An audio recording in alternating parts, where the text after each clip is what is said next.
Hey friends, how is everybody doing today? My apologies to all of you for our late start. Let me adjust that a little bit, a little better screening of me. Late start today. I had the pleasure of going to the local Apple store, made some purchases for some personal tablets and iPads for the members of our team here. We're switching over our whole infrastructure from our billing software, our patient management software, as well as our medical records intake keeping to full digitalized tablets and stuff. So finally getting nice and high tech out there. What's up there, Mr. Howie Goodman? Happy birthday to you, buddy. I'm sorry I missed that. Gina, I promise you I won't mention anything about sugar today, but we will be talking a little about nutrition, so please don't skin me alive. Miss Jennifer Claire, how are you doing? Nice to see you guys. Michael, what's up, Mish, buddy? How you doing? Mish, guys, if you guys are ever in the Nassau area, Nassau and Western Suffolk, Mish is an absolutely fantastic acupuncturist. One of the colleagues of mine that I had the privilege of graduating with, and I think our peer group really pushed to be the best of the class, and Mike was definitely up there. So if you ever need a hand and I'm not around, I would definitely recommend seeing me. It's just a wealth of knowledge for food, nutrition, mindfulness, and body maintenance and mechanics in general. So Fred, how you doing? Good to see you. Nice to have a nice little crew in today. We got Ben O'Leary, the bearded Ben. Nice to see you guys. All right, so I want to get right into it today. Got three topics, three questions that came in. No needles for me, fitness for all, and some information about some nutrient facts and how our body processes nutrition. So let's get into it. Now, occasionally in the practice, and acupuncturists will very often get this, I'm afraid of needles, I don't want to be needled, I'm scared of being needled. We can go into a whole thing about how it doesn't really hurt, and the needles are so fine they're like hair. But let's rule that out. Let's even say the person just for some reason can't be needled for one of many different reasons. What options we offer them in the office here. Now, it's been coming to my attention that the basis of care for people needs to be what's really going to get results, and very often the acupuncture needle isn't the best means, the best leverage tool, the best device to get that person to change. So in those instances, what we really want to do is be able to figure out what tools we have in our East Asian medical arsenal that are going to be the ones that get the best results for the clients. What's up, Matt Kramer? How you doing, buddy? Excuse me. So with that, East Asian medicine is comprised of four pillars of medicine. First being tool usage, but there's a whole diversity of different tools out there that we use. The second pillar being manual therapy. That's anything that we place our hands onto the body to try to manipulate their systems, change, and alter their metabolism. The third being ingestible items. Kelly Rosado, CrossFit girl from across the street. What's up, girl? Ms. Dana, how are you doing? Good to see you today. Third is being ingestible items, therapeutics that we ingest into the body. And we look at that as being anything that you take in through your nose, breathing, or eat or drink. So all the food that you eat, all the things that you drink, medicines that you take, supplements that you take, medications, they're all the same thing. They are chemicals that break down in the body, and they'll break down and have different effects on the tissues of the body. And some will upregulate, some will downregulate, but they're going to change your metabolic systems. And then the fourth pillar of East Asian medicine is what we call Qigong, or self-regulatory exercises, things that have a predictable, reproducible response, be it meditating, be it exercise, be it stretching, be it more esoteric breath work and internal alchemy practices that we prescribe for you. So four pillars of East Asian medicine are tool usage, manual therapy, ingestible therapeutics, and self-regulatory exercises. If you take those kind of overarching umbrellas, there's a whole host of specialties you can get in there. Personal trainers, dietitians, neurologists, psychotherapy. I mean, there are whole sorts of different specialties in there. But within the scope of East Asian medicine, we learn and leverage all these tools together. So for those people that come into my practice, point of life acupuncture, that are either afraid of or unable to be needled, we offer a whole host of different therapeutic options. One being Tui Na, which is manual therapy. It's a kind of massage, a Chinese-based massage. Very commonly, people will hear about it and is referred to as being acupressure. So it's when we use our hands or different parts of our bodies to leverage the systems in different ways. Tad, good to see you hopping in today. Thanks for joining us. So Tui Na, we use our hands to use different means of leverage, be it our hands, our wrists, fingers, elbows, or other kind of massage devices.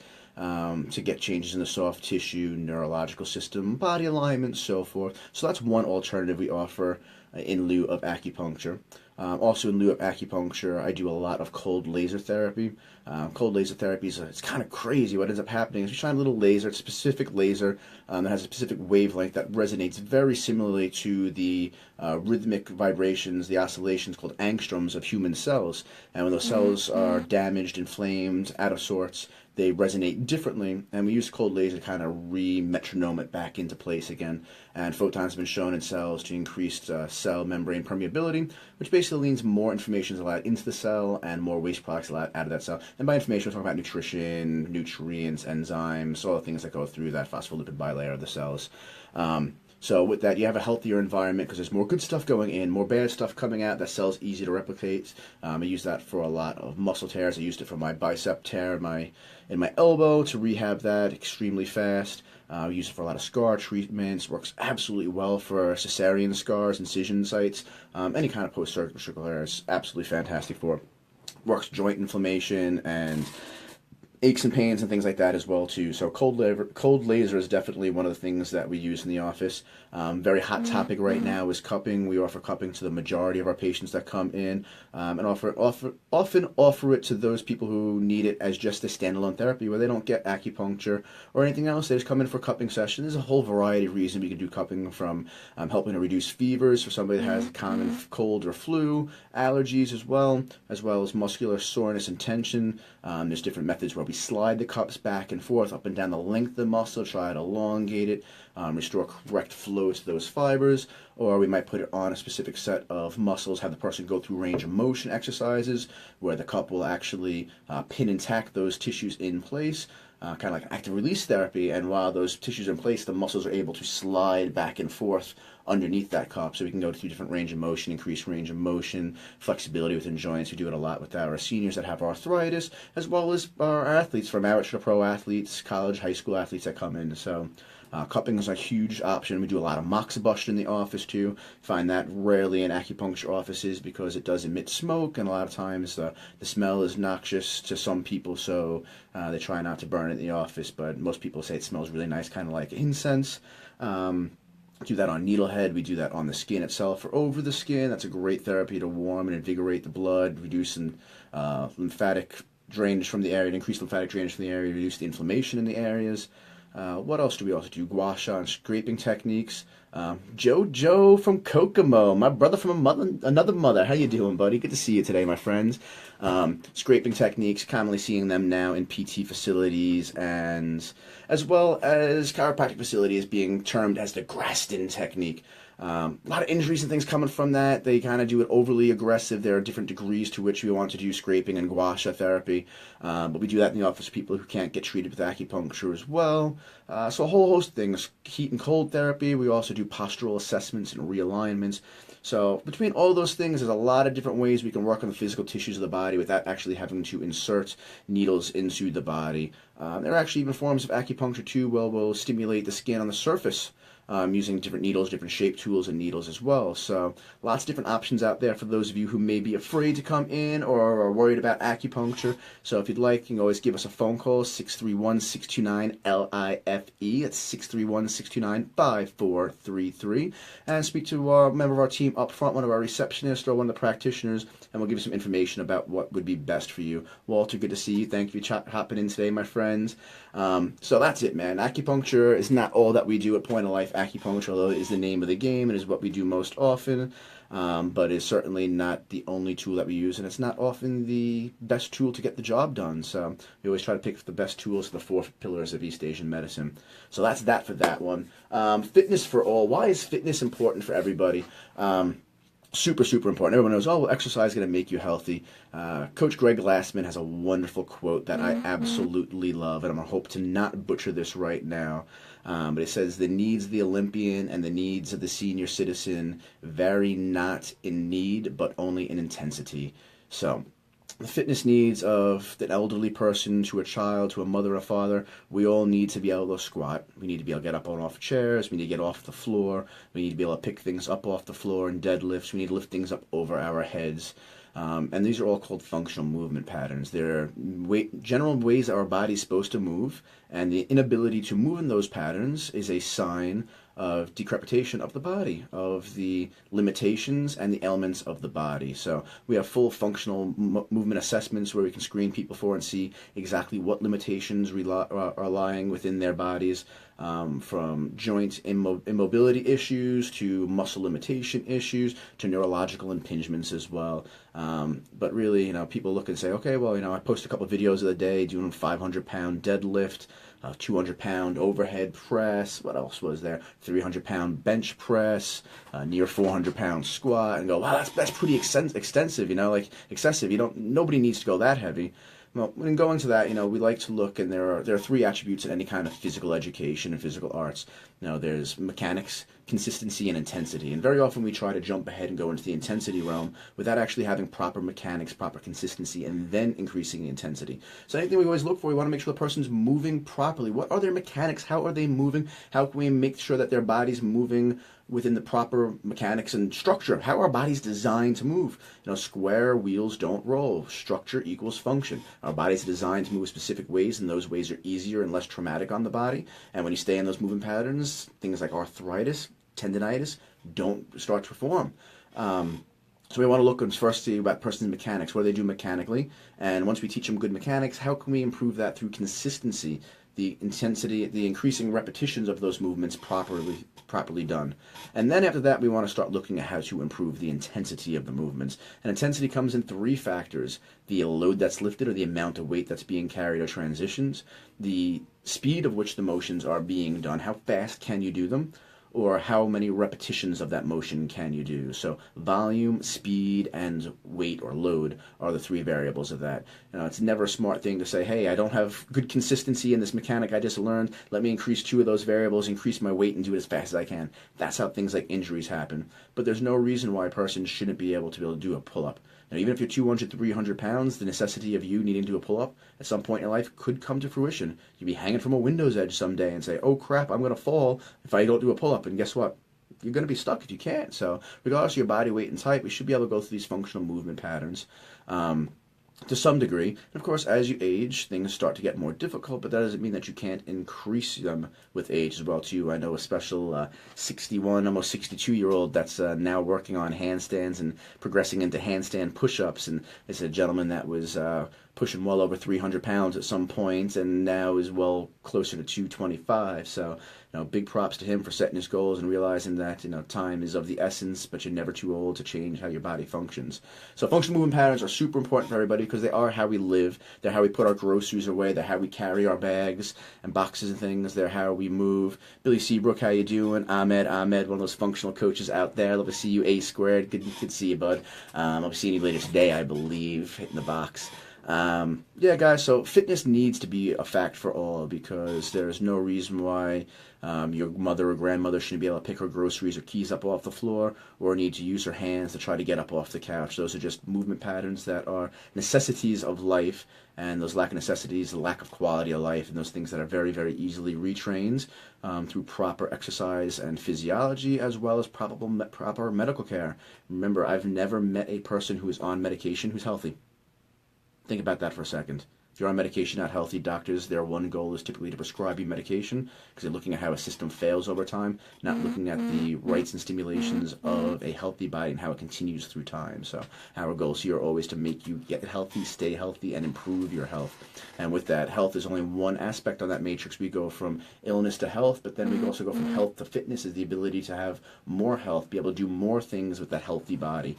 A person who's able to go out and run, play, skip, and jump is obviously going to be healthy than a person who can't and has more of a hedge against illness because of that. So with that, I want to tie in a little bit about our nutritional information, some facts about the body, a lot of things out there about diets and what things we should eat, what things we shouldn't eat, and it comes down to a couple pretty simple sayings. If it comes from a box, a bag, or can, it's not meant to be eaten by a human. If it comes from the tree, or ground, or runs around, eat as much of it as can be found. Now, okay, you eat as much as you can. A horse runs around, you're not going to eat the entire horse. I get it. I totally get it. But one option of regular food, one option of processed packaged food, go with the healthier option. Obviously, I know you're all smart enough to know that. But let's talk about what those facts are. Most diets are based on caloric intake. And with caloric intake, we're basically setting ourselves a threshold that my body burns, XYZ energy. Anything above that XYZ energy that I take in is going to put into storage, kind of like a savings account. Anything that I take in less than that is going to be less. I'm going to burn XYZ from storage. So let's say your body uses 2,000 calories per day. You eat 1,000 calories, you're going to burn an extra 1,000 calories off. Or if your body burns 2,000 calories per day through exercise and just moving around, then you take in 3,000, guess what? You're going to have a 1,000 calorie surplus or storage known as fat in our systems. So it means to say if you start to cut your calories and you're on that 3,000 calorie diet and you cut down to 2,500 calories, you're not going to lose weight, especially if you're only burning 2,000 calories at a session. What you're going to end up doing is gaining weight slower. It's kind of like, hey, you know what? Like, there's a hole in the boat this big, so I covered half of it up, but that much water is still able to come in. The boat's just going to sink that much slower. Anthony Williams, how you doing, my friend? Good to see you. Mr. Ed, how you doing? Mr. Flusiak, how you doing, my friends? Say hello to Miss Heidi for me. Michael Crespo, the guitar maniac out there in the house. You can check Crespo out in some of Max and BJJ's demo videos, where Professor Alex and Professor Joe have been popping his head off on a weekly basis. So I really enjoy seeing him getting twisted up a little bit like a pretzel. I know he's laughing at me right now. Yeah, guys, so check it out. Like, talking about that caloric excess and deficiency, our body exists on calories. If you don't get enough calories for the longest period of time, you're going to die. You can eat all those calories in chocolate cake or all those calories in broccoli. Doesn't matter. At one point, things going to fail if you have too many or too little. So the function of our bodies depends on macronutrients. And there are three macronutrients. We have carbohydrates, proteins, and fats. And the ratios of them are going to be able to determine what we can do more of. Can we sprint more? Can we develop more muscle tissue? Can we heal more? Can we do long distance, long-term activities where maybe we're not getting the sugars in and our body needs fat to burn and we're using fat as a fuel supply? But the function of the body depends on the macronutrients that are provided to it. However, the expression of health and fitness in the body depends on micronutrients. And micronutrients are your essential vitamins and minerals and all the little micronutrients of minerals, vitamins, and odd enzymes that come in through our foods. And those are really expressed from the cellular level. And if you're going to build a house, you'd want to have a house made out of bricks that are made out of good, strong bricks, not ones that are made out of crappy, weak, sandy bricks. And building the body is the same way. Our cells are the foundational building blocks of our bodies. Cells make tissues. Tissues then grow and make organs. Organs make systems as they interact with each other, and those systems form organisms. That organism, in this case, being me, you, human beings, right? So if we're not starting off on the cellular level with proper nutrition at the micronutrient level, the rest of those processes down the road are going to work increasingly less efficient. The more we get better micronutrients in the beginning, the more that system is going to work more efficiently on through time. That means inflammation is going to be regulated better. That means blood pressure is going to be regulated better. That means your neurological system is going to function better. That means your cell walls are going to be better. Everything in your body, from your bones to your hair, inside and out, is going to function that much better on the cellular level. So we always want to keep in mind when we're planning our diets what our sources of micronutrients are, then what our ratios of macronutrients are, and then of course our caloric threshold on whether we're going to break bank or be taken from the bank. Are we going to have a surplus and go into savings, or are we going to have an excess and go into deficiency? Trying to lose weight, you want to find that deficiency state, and if you're trying to gain weight, put into that excess state. But of course, knowing what you're putting in those macronutrients is super important in those qualities. So if you guys have any questions about that, please hit us up. Do a lot of sports nutrition and general weight loss things in the office, so I'm always glad to share some of the resources that I have in those aspects for you. And I think that's it, guys. Those are my 3 questions today. What to do for people who don't want or can't have acupuncture and afraid of the needle or don't want the needle. Why is fitness important for everybody, and why do I push myself to hit these 400, 500, 600 pound benchmarks and stuff like that? And then how do I get the body to run? I get these questions a lot, especially as I'm posting more of my fitness successes out there. So I appreciate you guys' time today. A little low-key, low energy, but I really want to slow things down, work on getting the points across. not rushing so much, and give you guys proper time you deserve. So I hope you all found this enjoyable. Please check us out. Join our YouTube channel. All these videos get posted on YouTube. Hit that subscribe button. Hit that little bell. Super important to give us feedback. Also, too, guys, if you can, check out the Bethpage Best of LI website. Nominate us for Best Acupuncturist of Long Island. I'd really appreciate your support with that, folks. Category is going to be Acupuncture nominee, Point of Life Acupuncture. Our address is 1850 Route 112, Quorum, 631-629-5433. Our website, of course, acupunctureoflongisland.com. My name, Ryder Champouillon, or if you prefer, one of my colleagues here, teammates, Ashley or Kathleen, you can throw them down as well into the mix. And the contact email for us is info@acupunctureoflongisland.com. Hit the submit button there. Check us out on our YouTube channel. Go to YouTube, Point of Life Acupuncture. You can find us there. Facebook page, Facebook, Instagram. Lots of goodies coming to you guys. I appreciate your time. Be well. Live life fully.